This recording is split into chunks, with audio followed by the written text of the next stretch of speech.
as conversations around gender equality and gender mainstreaming remain visible across national and international forums to mark the United Nations International Women's Day celebration. The Ministry of Foreign Affairs of Denmark, in collaboration with the International Center for Migration Policy Development on Tuesday, organized a 4-day training for immigration officers from Nigeria and Ghana on human resource management. As Clearview's correspondent now reports, the capacity audit and training is geared towards building a sustainable and quality workforce for both countries. The report. Since the 1995 Beijing Conference, gender mainstreaming has been embraced internationally as a strategy towards realizing gender equality. It involves the integration of a gender perspective into the preparation, design, implementation, monitoring and evaluation of policies with a view to promoting equality between women and men and combating discrimination. Nigeria and Ghana, like many other nations, have signed and ratified without reservations practically all international and regional instruments on women, peace and security, and more specifically, a gender-responsive and gender-balanced security sector. It is against this backdrop that representatives of the Directorate of Human Resource Management from the Nigerian and Ghana Immigration Service converged on this hall for a 4-day training geared towards improving their administrative and operational capacities in their various services. We are working through this project not only on, of course, women issues, but looking into really modernizing the immigration service in terms of its human resource policies, in terms of the way the human structures human resources are organized and structured in the organization.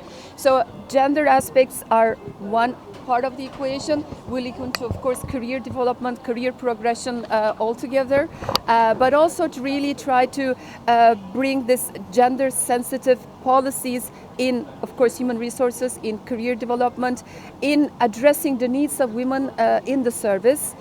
So, for example, have men, also male officers, be sensitized about the needs of women, female officers in the organization, and we're trying to also, of course, through training programs, empower female officers within the organization. Of course, it is a process. It doesn't happen overnight. Nigeria is a big country. The Immigration Service is a big organization, and it does take time. However, I think we have taken the right steps in this, and I'm very, very grateful that we also find so much support and open arms in the Immigration Service to welcome this change. In her remark, the regional head of Icmpd West Africa, Mojisola Soyinde, said Nigeria has made considerable improvements in its effort to promote gender mainstreaming across key sectors of national development. In gender mainstreaming, I think the essential point is whether you have started, whether you have not started, or even recognized that there is a problem. I think I rate Nigeria very high because, number one, Nigeria Immigration Service has recognized that there needs to be a much more move towards a balanced service, and there are measures already being taken for that to happen. This particular project that we're implementing, the MONIS project, has as one of its key cardinal points to tackle gender mainstreaming, and there's a policy already that has been developed with the full and complete backing of the Nigeria Immigration Service leadership at the highest level.